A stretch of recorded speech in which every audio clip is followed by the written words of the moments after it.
The Mgalekgolo, more commonly known as the Hunters in the Halo universe, are a unique formation of smaller creatures that are known as Lekgolo, which are orange worm-like creatures.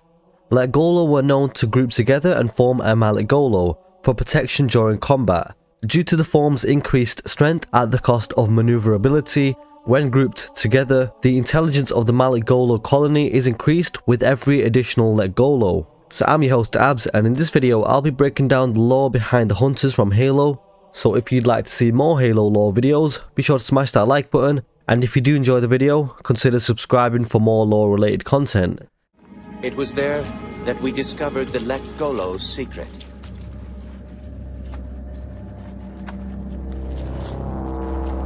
Although some of their kind rightly bore the blame for the orbital's desecration, others had only devoured around the Forerunner materials. And with reasoning and much labor, these could be used to serve the Covenant. Now the Maligolo are the strongest and the most resilient species within the Covenant's army. A typical Maligolo usually stands between 12 and 13 feet tall, but when in their combat state to protect their unarmored stomach and neck, they crouch between 8 and 8.5 feet tall. But a Maligolo can become larger than even a standard Covenant Wraith. Maligolos fight primarily by using the heavy assault cannons integrated directly into their armor on one arm. On the other arm, they carry an enormous and nearly impervious two-part metal shield that is made from the same material that forms Covenant warship hulls and weighs approximately 2 tons. This shield protects them from almost every form of plasma-based or ballistic weaponry available to Covenant and human infantry, and is a powerful melee tool capable of crushing anything in its path and allowing the Maligolo to sweep away most enemies in close combat. Despite their immense mass, the Maligolo are surprisingly nimble and can gain a surprising burst of speed when they move in for a melee kill. When it comes to the physiology of the Maligolo are composed of small orange worm-like beings called Lekgolo that form a single collective consciousness and act as one, similar to the Flood.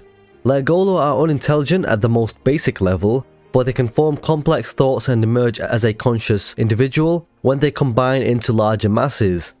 Maligolo are capable of manifesting in several different iterations, according to what goal they are striving to achieve, and the amount of Lekgolo worms that are present. The Maligolo is the most common form seen in combat, but is actually one of the more rare forms in the Lekgolo society. They are not the only form of Lekgolo, as Lekgolo can be used in other situations. One example is that they are also able to integrate themselves into machinery, such as the Scarab, and use their combined intelligence to pilot or control the vehicle or machinery. Because they do not possess a central nervous system, Lekgolo are one of the few species in the Covenant that cannot be assimilated by the Flood. They can, however, be infected individually via inhalation of Flood spores. Maligolo do not use vocal cords to speak, but instead vibrate their bodies to make a low rumble to produce speech. They are capable of mimicking the language of other species, forming words and sentences that are felt rather than heard. Their quiet nature among other races of the Covenant is possibly a result of difficulty speaking with other Covenant races. The known names of some Maligolo seem to imply that they use very simple vowels and only a few consonants. When a single Maligolo colony becomes too big, the colony will divide in half to create 2 independent Maligolo colonies. These colonies will share an extremely close and mysterious bond, referred to only as being bond brothers. Maligolo that are split into bond brothers are recognized by spiked appendages that rise from their shoulders. The Covenant usually drop bonded Maligolo into combat together, because if one of the bonded colonies is killed, the other will go into a frenzied berserk. Now the Lekgolo were known from the planet known as T.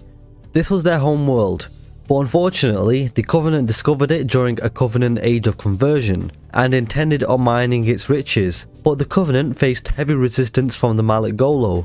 Because the Maligolo, they were no pushovers. Their physiology gave them a tremendous and unexpected advantage in combat, halting the Covenant's advance and even killing an Arbiter. The Covenant were further infuriated by the Lekgolo's destruction of Forerunner artifacts during the Maligolo's routine feedings. In ground combat, they were mostly victorious even against Sangheili. The Covenant was forced to rely on orbital bombardment, against which the Maligolo had little defense. To save themselves from extinction, they agreed to join the Covenant. This later came to be known as the Taming of the Lekgolo. Facing the complete annihilation of their race, the Maligolo submitted and joined the ranks of the Covenant. The Sangheili were impressed by the Maligolo and incorporated them into the Covenant military.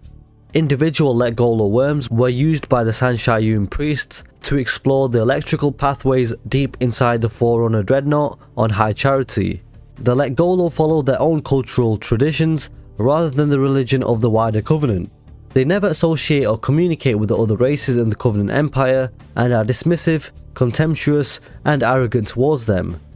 Maligolo also have no qualms about committing friendly fire against races they consider lesser, such as Ungoi and Kigia. However, Sangheili are an exception, as the Maligolo respect their adeptness in combat. Their culture is more refined than one would presume from their hulking appearance. They are known to tear opponents apart with their bare hands while in a blood frenzy, and then suddenly pause to recite war poetry. Religious beliefs vary, but they believe in a type of afterlife. Some also meditate in their spare time or before battle. The Maligolo have three names: a personal name, a bond name, and a line name. The personal name is given at their birth. The line name is the personal name of the most successful Maligolo in his ancestry, and the bond name or the middle name is taken between bonded pairs that have split into two. This is when a Lekgolo colony is too large, so it splits into two independent Lekgolo colonies. These colonies share an extremely close bond to one another, so they are referred to as bond brothers. So this is why, for the most part, the Maligolo are always encountered in pairs. Unlike most Covenant forces, the Maligolo do not seem to possess a visible rank and are almost always seen wearing exactly the same blue armor.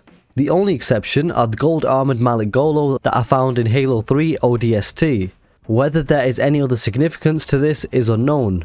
They are sometimes deployed independently of other Covenant troops, indicating a level of independence and responsibility granted to them. Some may have a high enough rank to be trusted by themselves to get the job done. Now, in Halo Wars 2, the Lekgolo allied to the Banished had undergone creation and expansion of the Lekgolo clusters for use in vehicles, other hunter variations, and specialized applications. So let's break down these Lekgolo formations. So first up we have Colony. Now, the hunter pair who identifies as Colony is believed to be either a representative for Lekgolo allied to the Banished, or a specialized command form of the Lekgolo. Colony defers only to Atriox and is charged with directing all Banished Lekgolo activities on the Ark, including creation and expansion of Lekgolo clusters for use in vehicles and other specialized applications. Though it cooperates with the Banished, Colony appears to have its own plans for the Ark. Most of its attention is currently focused on the activities near the resting place of the Forerunner keyships, missions undertaken outside the knowledge of other Banished leaders. We also have Goliath. Now, the Goliath is what you get when both groups of a Lekgolo colony occupy a single massive suit of armor. This gigantic melee-focused unit excels at laying waste to enemy structures. The Goliath can pull enemies towards him and has a shoulder charge ability to quickly annihilate groups of weaker foes. The Scarred Hunters were also introduced, who are a pair of sturdy veteran hunters equipped with an upgraded beam weapon to deal more damage than their basic counterparts. There is also the Hunter Captain, which was introduced as well, who is the hero unit in Colony's forces. This legendary unit is extremely slow but extremely resilient, making it an excellent frontline tank. With its taunt ability, the Hunter Captain will force nearby enemies to attack him, providing excellent support for weaker, ranged units on the secondary line. So the Captain is a force to be reckoned with, particularly when bolstered by skitterers. The Lekgolo can also target vehicles and buildings. I previously mentioned the Scarab, but the colony can also call forth Lekgolo worms to swarm over targeted vehicles and buildings, increasing their armor and range. Unlike most other buffs, the positive effects of the symbiotes is permanent, lasting until the affected unit is destroyed. So there you have it guys, there's the Hunters and Lekgolo from the Halo universe explained. So if you did enjoy this video, be sure to drop a like and comment down below what you think of my first Halo lore video. If you do enjoy the video, consider subscribing for more juicy lore content. Thank you guys for watching, and I'll catch you next time.